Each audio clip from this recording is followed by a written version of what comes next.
का हनुमान भाई? हाँ। जय राम जी की। जय राम जी के। का हाल चाल बा? ठीक बा ना? ठीक है बा बाबू। आजकल कहाँ साटा बा? अरे अरे साटा के चक्कर में तो जिंदगी में बहेंगवा हो गइल बा। हाँ। आज छपरा त कल सिवान त परसों मोतिहारी त चौथा रोज रक्सौल। ए साटा के चक्कर में पैसा नहीं खे कमाता आदमी, पूरा बिहार भ्रमण करता बाबू। अरे तो वही तो मजा बा ना। खेवड़ा बा मजा बा। हाँ। एक तो लोग के इज्जत छपा, ऊपर से पैसा खातिर तनी स्ट्रगल करे के पड़ता। यार ऐसा कोनो काम मिली जहाँ भरपेट भोजन, सूते के चटाई और चाटे के खटाई, जिंदगी आराम से कटी यार। भाई हो ऐसा एगो जगह बा। कहाँ बा? बड़का गांव क्या कराई है? तारा माई। हमारा माई? तारा माई। ओ तारा माई। तारा माई हमारे आ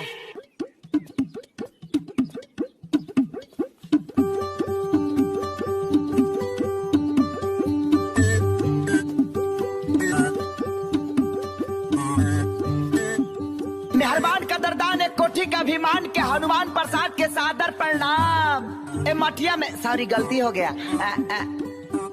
ए घर में केहू बाजी नर चाहे मादा।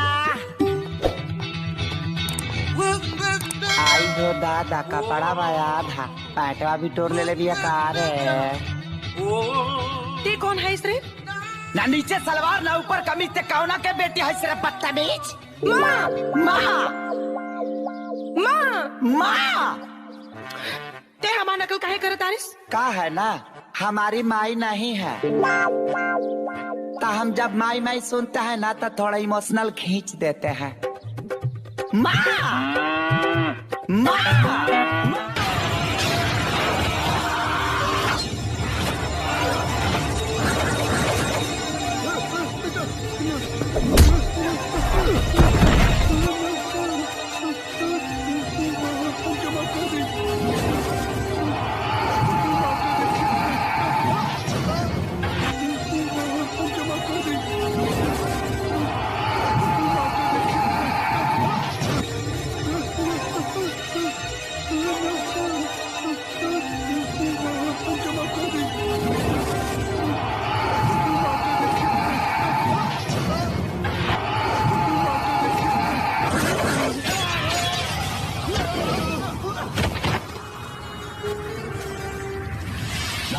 बर्बादी काम बर्बादी, यही से बाहर बदनाम बर्बादी। बदनाम आप मरबो करेने की खाली डरवावेली। मौत कपारे पे नाचा था फिर भी कीड़ा काटा था। बोल बोल, ओकर सांस रोक दी या हाथ गोड़ तोड़ दी? अरे बस हाथ गोड़ तोड़ती हुजूर, हाथ गोड़ तोड़ती। जवन दिन उई टाली से उठ टाली पर फानल जाई भूल, हमार कुल टेंशन हो जाई तू। ओकरे बाप का नाम बताओ। बाप का नाम? अरे होई कुछ जामत फामत और का? तो ठीक बा, हाँ। 1 लाख रुपया जमा करा दे। कुछ कम देती न होई का? गदा के ली हनुमान के मारे के बाद कौनो श्रीखंडी के ना बोल कहाँ मिली? बूता दह धनी लंफ मारी खटिए पजम, बूता दह धनी लंफ मारी।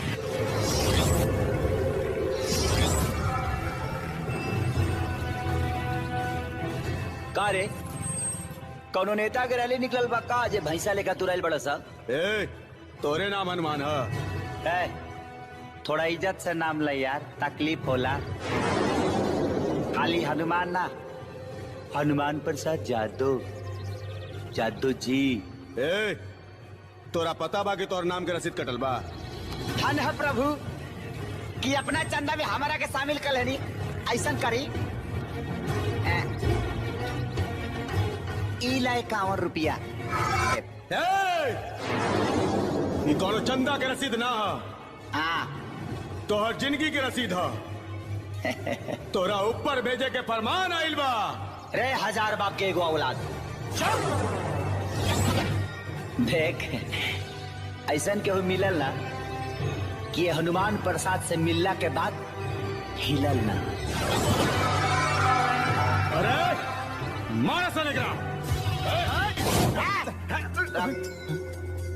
खा गए बड़े कैसा कि हम मारेंगे तो बेटा तुम भागो। हेलो भाइयों, नमस्कार, प्रणाम, नमस्कार करो। हम लोग को सपोर्ट करो भाई, हम लोग बहुत मतलब मेहनत कर रहे हैं, बहुत मेहनत।